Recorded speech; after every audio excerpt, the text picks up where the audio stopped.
Salve, salve galera, beleza? Começando mais um vídeo aqui do canal Essa é Minha Cara. E lá vou eu, cara, para mais uma análise de um disco do Pearl Jam, o lançamento do Pearl Jam. Eu lembro que há 4 anos, mais ou menos, né? Eu fiz aí, eu lembro de ter feito uma das primeiras, na verdade, aqui do canal, análises, né? Eu fiz a análise do Gigaton na época, né? Até então, o último álbum lançado pelo Pearl Jam. E agora eu tô aqui, cara, para analisar mais um álbum com toda a minha humildade, né? Sem nenhuma pretensão, apenas a palavra aqui de um fã, de quem acompanha o Pearl Jam há mais de 30 anos, né? Eu tenho aí, não quero me gabar disso, mas eu curto demais a banda, me sinto na liberdade aqui no meu canal de falar sobre os caras, velho. E, antes de mais nada também, antes de seguir, você deve estar estranhando um vídeo logo aqui de segunda, que eu tinha prometido o vídeo, né? Sobre os 30 anos da morte do Kurt, vai sair meio atrasado, ou bem atrasado, mas eu prometi para essa semana e vai rolar. Então eu tô lançando logo agora nessa segunda, né? Subindo aí, postando nessa segunda aí, para ficar bem quente ainda, né?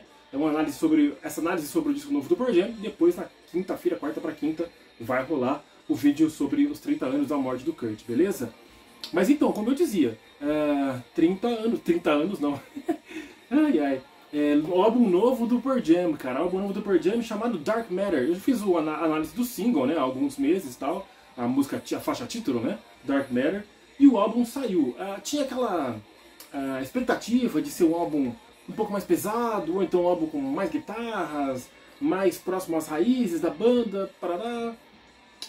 É difícil, cara, quando você promete isso, porque às vezes isso é a visão do artista, do cara falando, né? Não é. Depois quando a gente ouve, a gente pode concordar ou absolutamente não concordar, né? Então o que eu vi aqui, agora que eu já ouvi o álbum de fato, dá pra dizer que a banda chegou um pouco mais próxima disso, tentou ir mais para esse caminho aí, de um pouco mais de guitarra, chegar um pouquinho, em alguns momentos chegar mais próximo dos álbuns aí da primeira metade da carreira dos caras. Mas algumas conclusões dá pra gente chegar aqui ouvindo esse disco como um todo, tá? Só pra deixar aqui bem claro, fazendo a ficha técnica, né, do álbum, né? O Dark Matter saiu então agora, recentíssimo, dia 19 de abril, na sexta-feira, né, saiu esse disco. Ele é o 12º álbum do Pearl Jam. E lá vou eu em busca, né, de mais um disco do Pearl Jam para adquirir, para completar minha coleção. 4 anos, né? Acabei de falar aqui, fiz uma análise sobre o Gigaton, há 4 anos desde o último lançamento. Os caras não têm pressa, né? Outro pique, estão mais velhos, teve a pandemia nesse meio tempo. Então os caras sem pressa alguma para lançar um novo álbum, tranquilo. E a produção ficou a cargo de Andrew Watt. Aí já começa um pouco do porquê que eu vou falar algumas coisas aí desse disco, tá? De sonoridade e tudo mais, talvez até de direcionamento musical.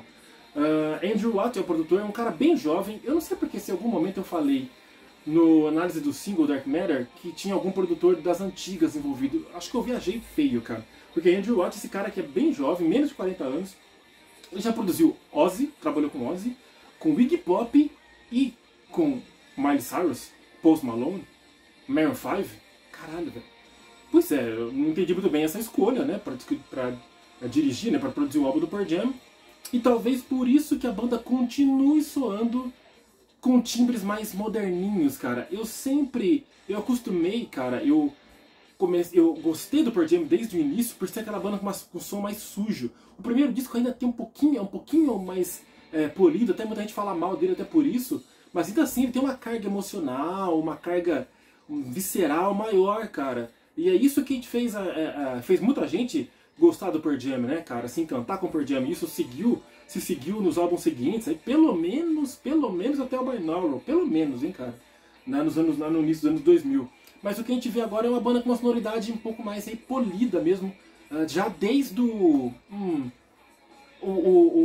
Lightning Bolt era só sem inspiração, né? Não sei. Acho que o Gigaton é a grande marca do Pearl Jam para mostrar uma sonoridade mais limpa, mais moderna, com muitos ecos, muitos delays, reverb, sabe, em alguns instrumentos ali durante as faixas. Isso aí incomoda, não é o Pearl Jam que eu acredito que muitos fãs estão acostumados, velho. Isso realmente incomoda um pouco.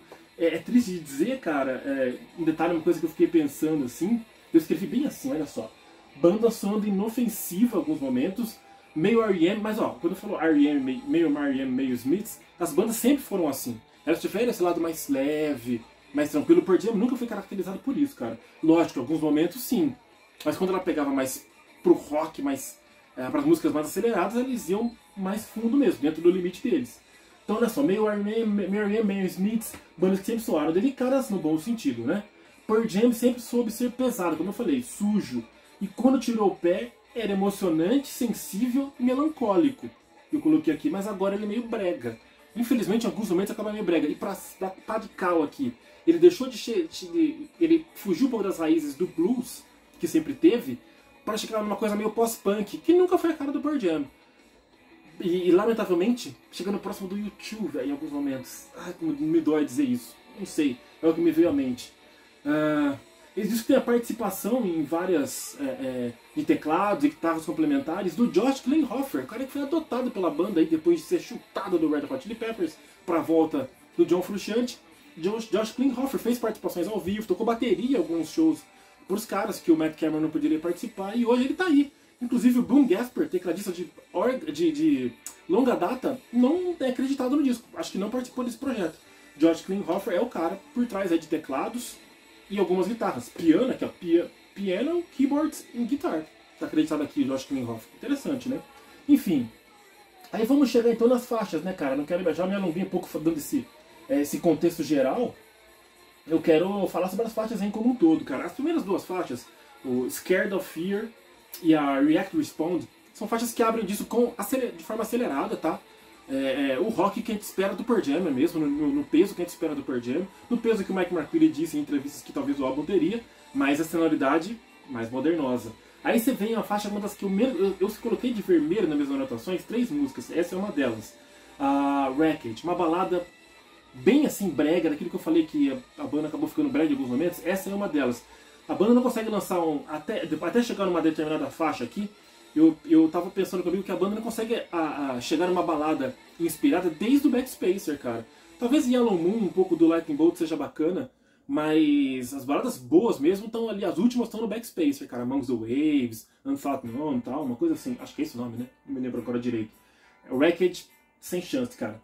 A faixa de Dark Matter é bacana, como eu falei na época, embora tenha uma sonoridade meio modernosa, timbres mais modernosos, mas é uma faixa ok, bacana. Aí vem 2 músicas que eu gostei bastante, cara. Elas são meio que semi-baladas ali, mas elas vão crescendo no final. Isso é muito bacana. Aí você vê aquele negócio da emoção, aquilo que eu falei, da emoção, da visceralidade de alguma forma. Os solos do Mike McCready no final dessas músicas são bem bacanas. Acho que tem solo no final das duas. Eu falo da Upper Hand e da Waiting for Steve. Principalmente a Waiting for Steve tem um refrão bem pegajoso, no bom sentido. Veja essas 2 músicas sendo tocadas em rádio facilmente, na rádio que quiser, né, se for o caso. Então são 2 músicas que eu achei bem massa, cara. Dentro daquela pegada, não muito pesada, não exatamente uma balada, algo que vai crescendo aí do meio pro fim. Aí vem a Running, que é um dos teasers, foi um dos teasers do álbum, tá? Outro teaser foi vamos ver qual foi o outro. A Dark Matter, né, que eu falei. A Wreckage foi um dos teasers, né, que eu falei que eu não gostei.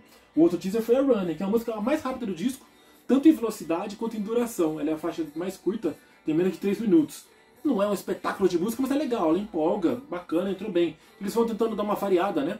Um pouco mais pesados, um pouco mais leves e tal, vão dando essa dinâmica aí, e a Running dá uma subida aí no pace, né?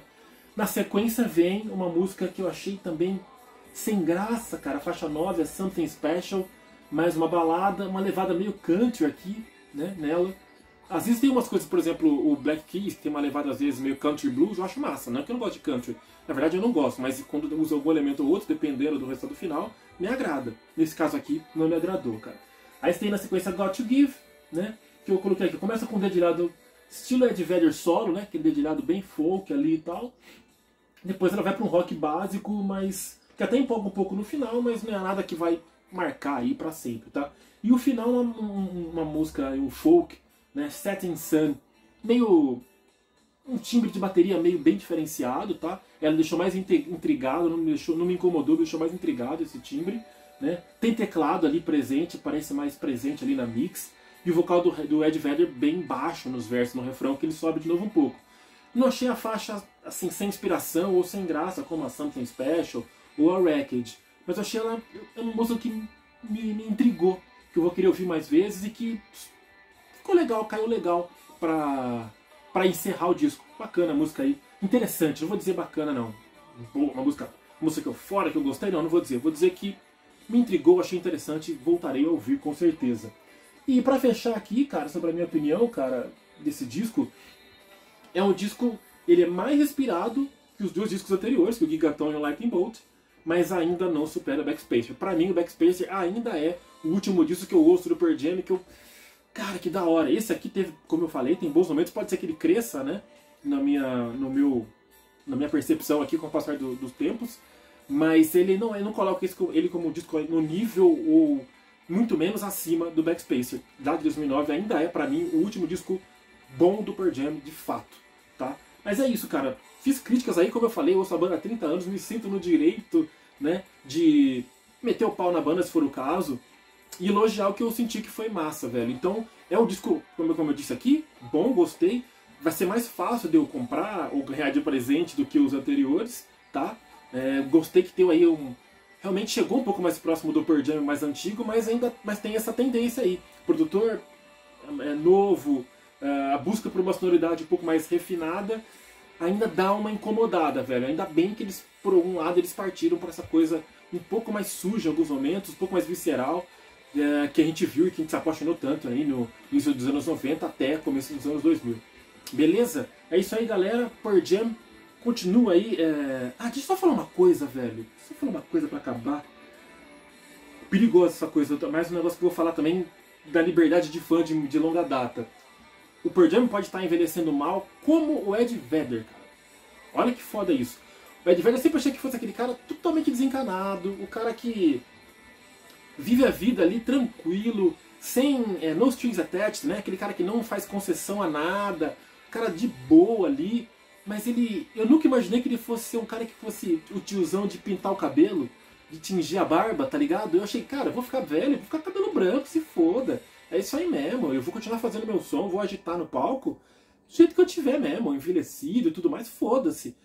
Mas o fato do Ed Vedder pintar o cabelo e a barba dá uma amostra, não sei, eu tô fazendo uma relação meio doida talvez, mas dá uma amostra de que o Pearl Jam envelheceu querendo fazer umas coisas meio moderninhas que eu acho que não eram necessárias. Deixo no ar aqui essa crítica, velho. É só uma analogia que eu fiz aqui, beleza? Mas é isso, continuo amando o Pearl Jam. Fazem parte da minha vida e sempre vão fazer de alguma forma, ainda que eu não goste tanto dos álbuns mais recentes, beleza? É isso aí, galera. Logo mais tem mais. É nóis.